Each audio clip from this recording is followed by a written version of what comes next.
मैं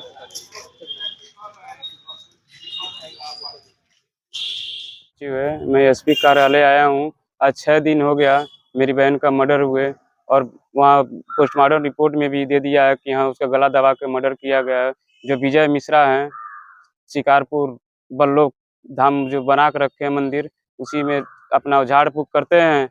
हम लोग आए हैं, बहुत पर 6 दिनों से हो गया, उसका गिरफ्तारी नहीं हो रहा है। तो आज हम लोग को मजबूरी में आना पड़ा एसपी ऑफिस। मेरी बहन जो थी वहाँ पे, उसके साथ बहुत गलत हुआ है। जो भी है वहाँ पे मेरी बहन बता रही थी, उसका राज ये है कि उसमें एक काला बैग आता था मंदिर में से। ये मेरी बड़ी बहन जानकारी दी है, इसी की वजह से मेरी छोटी बहन जान गई थी, इसीलिए उसका हत्या किया गया और भी अन्य गलत काम हुआ उसके साथ।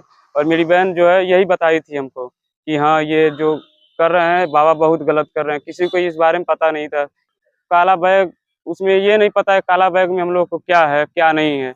जो बंद आता था वो लड़की आती थी सब, किसको ही ले जाते हुए नहीं देखता था, लेकिन अब अंदर बस जो आता था अंदर से और बाहर लेकर जाता था और बाहर गेट पे उसका एंट्री होता था। और जो मंदिर है उसके पीछे एक दरवाजा है जो किसी को शायद पता ही नहीं, खुफिया उसमें दरवाजा भी है और खुफिया रूम भी है, जो वो मिलती है बाहर जाकर एक बागीचे में। उधर से जो भी कांड होता था उसी के रास्ते होता था। वो बात मेरी बहन जान गई थी। आज वो मंदिर पे 2 सालों से रह रही थी। ये तो मीडिया सबको पता है, कितने दिनों से ये हमारी आराधना मर्डर केस चल रहा है, लेकिन आज तक कोई सुनवाई नहीं हुआ। हाँ, हम ये लोग चाहते हैं कि हमें न्याय मिले, जो भी दोषी हो उसे फांसी का सजा मिले। जो मेरी बहन को लटकाया था मारकर वहाँ पे शीशों के पेड़ में, हम उसे चाहते हैं जो भी हो दोषी उसे सजा मिले। मेरा नाम साधना है और मेरी छोटी बहन थी आराधना। 2 सालों से वहाँ रहती थी, मतलब रेगुलर नहीं रहती थी, मम्मी के साथ में आती जाती थी। और वो मतलब तबीयत उसका खराब था, फिर बीच में सही हो गया। फिर हम आए यहाँ, हमारा भी तबीयत खराब था, वो लेकर आई तो मालूम चला, मतलब हमें बताई, जब अपने घर से हम आए हैं तो बताई कि दीदी यहाँ ठीक कुछ नहीं हो रहा है और यहाँ मतलब धंधा हो रहा है। बाहर से लड़कियां आ रही है, उसके घर के पीछे एक खुफिया दरवाजा है। इसे मालूम पड़ गया था कि मतलब वो बाहर से लड़कियां लेकर आ रहा है और बैग में कुछ। शाम को तो आते कोई नहीं देखता था, लेकिन सुबह में जाते समय कई लोग देखते थे, वो भी देखती थी। फिर मुझे बताई तो मतलब जब बैग बाहर जाता था तो बाहर गेट पे मतलब कुछ लिखते उखते थे, फिर लेकर वो जाते थे। मेरी बहन ने मुझे बताई, मुझे भी मालूम पड़ गया। हम आँखों से अपने देखे, फिर कहें कि हमें यहाँ नहीं रहना, हम लोग यहाँ से चले जाएँगे। तो शाम को मेरी बहन ने मतलब पूरा कपड़ा बैग में भर ली, कह रही है कि सुबह चले जाएँगे, हम लोग कभी नहीं आएँगे।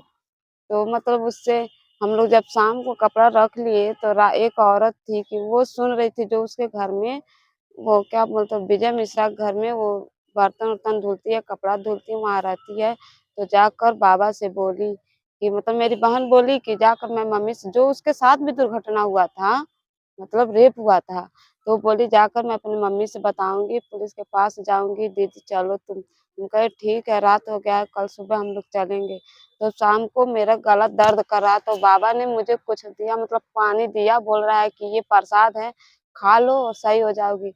हमारा मतलब फिर मुझे नींद आ गया, मालूम नहीं पड़ा। शाम को तो बैग वैग रखी, फिर सुबह उसका मालूम चला कि मतलब उसका शव बाहर मिला है, पेड़ में लटकता हुआ। और उस गेट पे ताला लगता है और चाबी विजय मिश्रा के पास रहता है। और रेप उसका मामा विजय और विजय मिश्रा और उसका साला संदीप, वो तीनों मिलकर किए थे। और साथ दी थी वो वसुंधरा और उसके पति। हमें मतलब 3 महीना हो गया आते-जाते। हमें मालूम पड़ा तो हम लोग कहे हम लोग यहाँ नहीं रहेंगे, घर पे चलेंगे, मम्मी-पापा से बोलेंगे और पुलिस के पास जाएँगे। वो वसुंधरा जाकर बोली कि अब लोग जा रहे हैं, फिर कभी नहीं आएँगे। फिर हमें नशीली दवा दी गई, मैं सो गई और सुबह मालूम पड़ा कि हमारी बहन का शव शीशम के पेड़ में लटकता मिला है। और उसमें कह रहे हैं सब कि गला घोट मतलब फांसी के फंदा देकर मरी है। फिर उसका रिपोर्ट आया कि गला घोटकर मारा गया है। अभी तक विजय मिश्रा फरार है, मुकदमा दर्ज किया गया है और अभी तक वो हिरासत में, पुलिस कुछ नहीं कर रही है, अभी वो घूम रहा है। हमारा यही निवेदन है कि उसको जल्द से जल्द गिरफ्तार की जाए और मेरी बहन को न्याय मिले। मेरा नाम अनु प्रजापति है। हम इनके गांव के ही एक वासी हैं, हमारे ये मित्र हैं। इनका मामला सर ये है कि बहुत दिनों से इनका स्वास्थ्य कभी खराब चलता था। तो कई हॉस्पिटल में ये दवा कराने जाती थी इनकी माँ लेकर इनको, लेकिन वो ठीक नहीं होता था। तो कुछ लोग बताया कि वहाँ मंदिर पर लेकर चले जाइए, वहाँ पर एक बाबा हैं विजय मिश्रा नाम के, वो ठीक कर देते हैं। तो ये लोगों के बहकावे में आकर के वहाँ चली गई। वहाँ जाने के बाद कुछ समय तक, कुछ महीने तक वहाँ रहीं। रहने के बाद पता ये चला, इनकी जो बड़ी बहन साधना ये बता रही थी कि वहाँ पर कुछ अच्छा नहीं हो रहा है। 4-5 ऐसी लड़कियां हैं जो कुछ काले बैग में लेकर आती हैं और जाती हैं।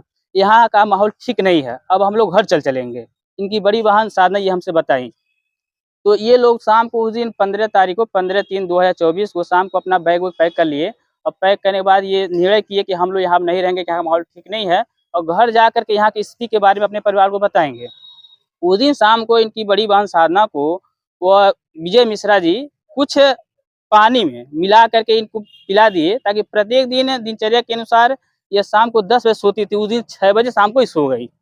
सुबह जगने के बाद अपनी बहन को लगी ढूँढने, तो इनकी बहन का शव जो कि उस मंदिर से लगभग 100 मीटर दूरी पर शीशम के पेड़ पे लटकता हुआ मिला। तत्काल यह परिवार वालों को बताई कि मेरी बहन के साथ ऐसी घटना घटा है। परिवार वाले भी और हम लोग वहाँ मौके पर पहुँचे। मौके पर पहुँचने के बाद पुलिस वहाँ पहुँची और पहुँचने के बाद अगले दिन मुकदमा दर्ज हुआ। मुकदमा दर्ज होने के बाद अब तक वह आरोपी फरार है और मेडिकल रिपोर्ट यह साबित भी कर दिया है कि उसकी हत्या, वो सुसाइड नहीं बल्कि उसकी हत्या किया गया है। यही सर कहना है कि यह गरीब आदमी है सब। आपके माध्यम से, आपके न्यूज़ चैनल को हम बधाई देना चाहेंगे। इस माध्यम से उनको न्याय मिले और आरोपी को फांसी हो। धन्यवाद सर।